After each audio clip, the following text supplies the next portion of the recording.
जय Hind defence lovers. आज की टॉप हेडलाइंस कुछ इस प्रकार है। पहली बार नेवी की शिप से कंट्रोल किया गया Tapas UAV. Integrated air defence command को बनाने वाला प्रस्ताव हुआ खारिज। एरियल थ्रेट्स को ऑटोमेटिकली काउंटर करने के लिए भारत की सभी रडार्स होंगी एक साथ इंटीग्रेट। कोको आइलैंड्स पर चीन की सर्विलेंस फैसिलिटी को लेकर भारत ने म्यांमार के सामने रखी अपनी गंभीर चिंता। और गलवान पर प्रोपेगेंडा करने के लिए चीन ने लॉन्च किया एक नया ऑनलाइन गेम।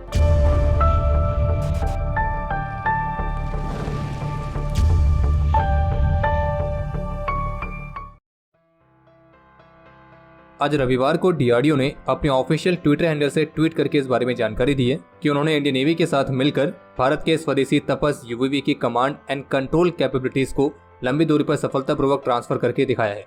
और ये भारत के स्वदेशी तपस यूएवी प्रोग्राम के लिए एक महत्वपूर्ण माइलस्टोन है। और ये डेमोन्स्ट्रेशन 16 जून 2023 को कारवा नेवल बेस पर आयोजित किया गया था, जिसमें एक डिस्टेंट ग्राउंड स्टेशन से तपस यूएवी की command and control capabilities Karwar naval base से करीब 148 किलोमीटर दूर समुद्र में स्थित इंडियन नेवी की आईएनएस सुभद्रा तक ट्रांसफर करके दिखाया गया।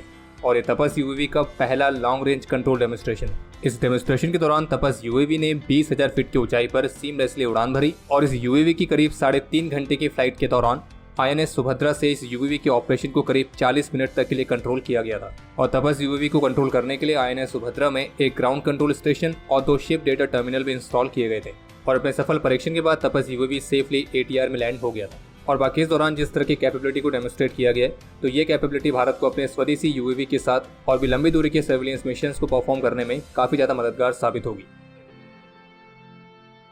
इकोनॉमिक टाइम्स की तरफ से जारी रिपोर्ट के मुताबिक एक कॉस्ट इफेक्टिव मैनर में इंटीग्रेटेड वॉर फाइटिंग मशीनरी बनाने के उद्देश्य के साथ भारत थिएटर कमांड्स को स्थापित करने वाली अपनी योजना के प्रयासों के लिए काफी तेजी से आगे बढ़ रहा है। और थिएटर कमांड से संबंधित कई अलग अलग कंसर्न्स को दूर करने के बाद अब इस योजना को लेकर इंडियन आर्म फोर्सेस की तीनों सर्विसेज यानी कि आर्मी, नेवी, एयरफोर्स तीनों के बीच एक आम सहमति बन गई है। और इस रिपोर्ट में टाइम्स ऑफ इंडिया के डिफेंस फोर्सेस का हवाला देते हुए बताया गया है कि इस रिवाइज प्रपोजल में 3 इंटीग्रेटेड थिएटर कमांड्स को स्थापित करना शामिल है। और इसमें से हर एक कमांड का नेतृत्व एक सीनियर 3 स्टार रैंक ऑफिसर करेगा। और ये कमांड्स चीन के साथ नॉर्दर्न बॉर्डर्स, पाकिस्तान के साथ वेस्टर्न फ्रंट और पेनिनसुलर इंडिया के मैरीटाइम इंटरेस्ट को मैनेज करने के लिए जिम्मेदार रहेंगी। यानी कि इस बात से भी क्लियर हो जाती है कि ओरिजिनल प्रपोजल में जो एयर डिफेंस कमांड को भी स्थापित करने की योजना थी, तो अब उस योजना को हटा दिया गया है और अब केवल 3 ही इंटीग्रेटेड थिएटर कमांड्स बनेंगी। और अब सोर्सेज का ये कहना है कि इंडियन आर्म फोर्सेस की तीनों सर्विसेज थिएटर कमांड के साथ ऑन बोर्ड है। इसमें कोई भी इंटीग्रेटेड एयर डिफेंस कमांड शामिल नहीं रहेगी।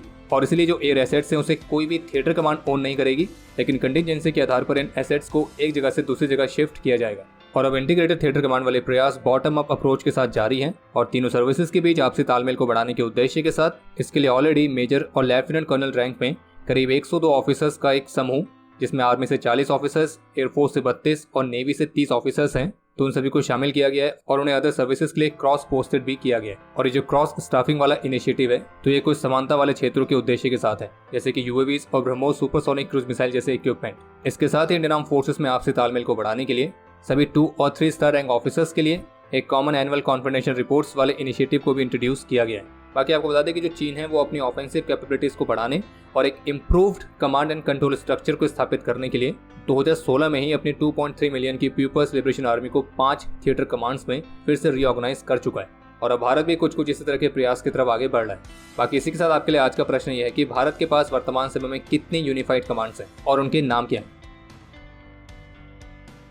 भारतीय रक्षा मंत्रालय 19 और 20 जून को न्यू दिल्ली में चिंतन शिविर के सेशंस को ऑर्गेनाइज करेगी, जिसमें उनके डिपार्टमेंट द्वारा फेस किए जाने वाले अलग अलग इश्यूज, अलग अलग चैलेंजेस, इन सभी को डिस्कस किया जाएगा, ताकि एक बेटर गवर्नेंस और फंक्शनिंग के लिए कुछ नए आइडियाज भी सामने आ सकें। और इस दौरान रक्षा मंत्रालय के अलग अलग डिपार्टमेंट जैसे कि department of defence, department of defence production, department of military affairs और department of ex serviceman welfare, तो इन सभी ने इन सेशंस के लिए कई सारी थीम्स को आइडेंटिफाई किया है। इसी के तहत जो डिपार्टमेंट ऑफ डिफेंस है वो नेशनल सिक्योरिटी के लिए comprehensive approach, cyber security challenges, national information security policy and guidelines, performance audit, सैनिक स्कूल एजुकेशन सिस्टम और capacity building in defence acquisitions, तो इन सभी टॉपिक्स पर डिस्कस करेगी। वहीं department of defence production defence exports और प्रोडक्शन को बढ़ाने, स्वदेशीकरण, आत्मनिर्भरता को बढ़ाने, industrial ecosystem, skilled workforce, level playing field को एनहेंस करने और क्वालिटी रिफॉर्म्स, तो इन सभी टॉपिक्स पर बात करेगी।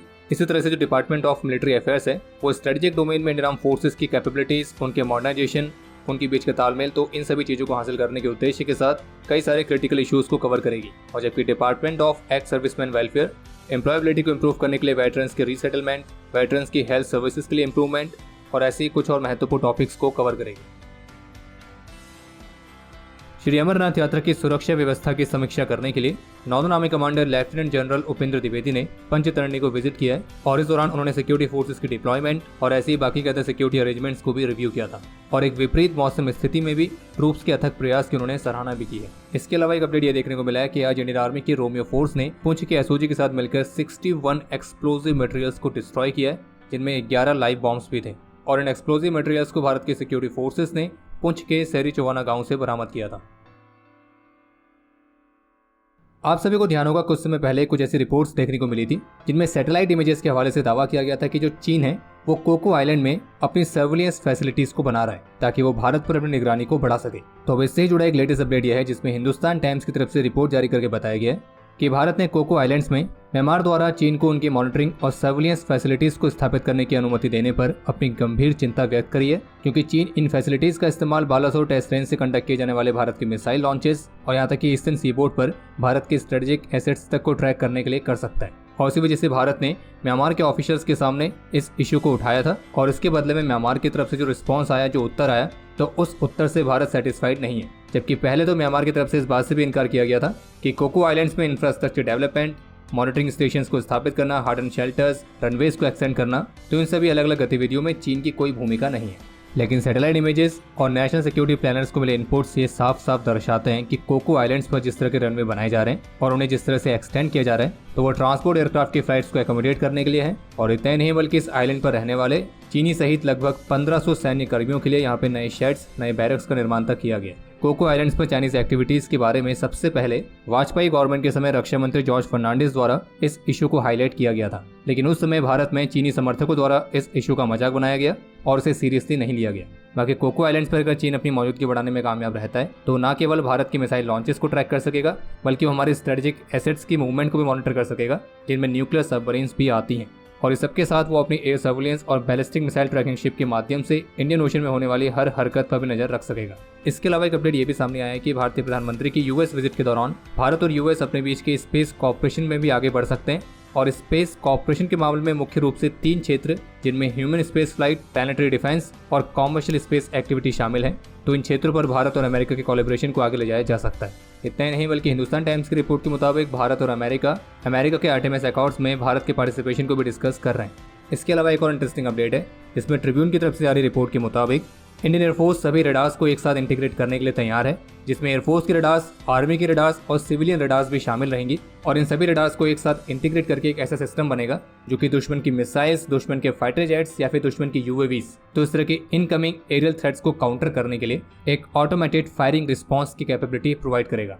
यानी कहने का मतलब यह है कि ये जो सिस्टम है ये इनकमिंग एरियल थ्रेट को न्यूट्रलाइज करने के लिए ground based air defence unit से ऑटोमेटिक फायरिंग रिस्पांस देने में सक्षम होगा। और ये सिस्टम एक खास सॉफ्टवेयर की मदद से जो थ्रेट है उसे मिली सेकेंड्स में प्रोसेस करके इस चीज का भी फैसला कर सकेगा कि कौन सा एयर डिफेंस वेपन सबसे बेस्ट रहेगा उसको काउंटर करने के लिए। और रडार्स का जो नेशन वाइड इंटीग्रेशन है तो ये इंडियन एयरफोर्स के integrated air command and control system के तहत एक सेंट्रलाइज कंट्रोल सेंटर को क्रिएट करने वाली योजना का हिस्सा है। इसके अलावा चीन के एक नए तरह का प्रोपेगेंडा भी सामने आया है। वह यह कि 15 जून को यानी कि जब गलवान क्लैश की 3री एनिवर्सरी थी तब चीन की तरफ से एक ऑनलाइन गेम जिसका नाम है अनडॉन, तो इसे लॉन्च किया गया और जिसमें जानबूझकर चाइनीज सोल्जर्स की मिलिट्री यूनिफॉर्म और वही सेम वेपन्स दिखाए गए जो कि चीनी सैनिकों ने गलवान इंसिडेंट के दौरान इस्तेमाल किए थे। और चीन की इसी हरकत पर एनजीओ प्रहार ने भारत सरकार से आग्रह किया है कि वे इस चाइनीज गेम अनडॉन को बैन करवाएं क्योंकि यह भारतीयों की भावनाओं को ठेस पहुंचाता है। और एनजीओ का यह भी मानना है कि भारत को चीन के इस तरह के सॉफ्ट इन्फ्लुएंस से सावधान रहने की जरूरत है जिसका उपयोग हाल ही के वर्षों में टेक्नोलॉजी इन्वेजन और ट्रेड डोमिनेंस के साथ किया जा रहा है। बाकी अब समय है आज के इतिहास का। आज के दिन 1999 में ऑपरेशन विजय के दौरान अपने अदम्य साहस और वीरता का परिचय देते हुए कैप्टन दीपक गुलेरिया वीरगति को प्राप्त हुए थे। आज के दिन 1997 में जम्मू कश्मीर के डोडा जिले में देश की सुरक्षा और अखंडता की रक्षा करते हुए सिपाही लंबर राम ने भी अपने जीवन का सर्वोच्च बलिदान दिया था। और जबकि आज भारत के legendary athlete the flying Sikh honorary captain Milkha Singh ji की दूसरी डेथ एनिवर्सरी भी है। और इस बात में कोई डाउट नहीं कि हमारे फ्लाइंग सिख न केवल इस मौजूदा बल्कि आने वाली पीढ़ियों के लिए भी हमेशा प्रेरणा का स्रोत बने रहेंगे। समय है आज के टॉप 3 कमेंट्स का, जो ये रहे आपकी स्क्रीन पर।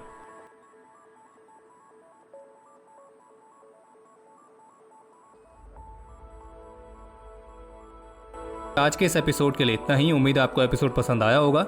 अगर पसंद आए तो वीडियो को लाइक कीजिए, शेयर कीजिए और बाकी हमारे मर्चेंडाइज के नए डिजाइन को चेकआउट करना ना भूलें, जिसका लिंक आपको वीडियो के डिस्क्रिप्शन में मिल जाएगा। और बाकी अगर आपने चैनल को सब्सक्राइब नहीं किया है तो चैनल को भी सब्सक्राइब जरूर करें।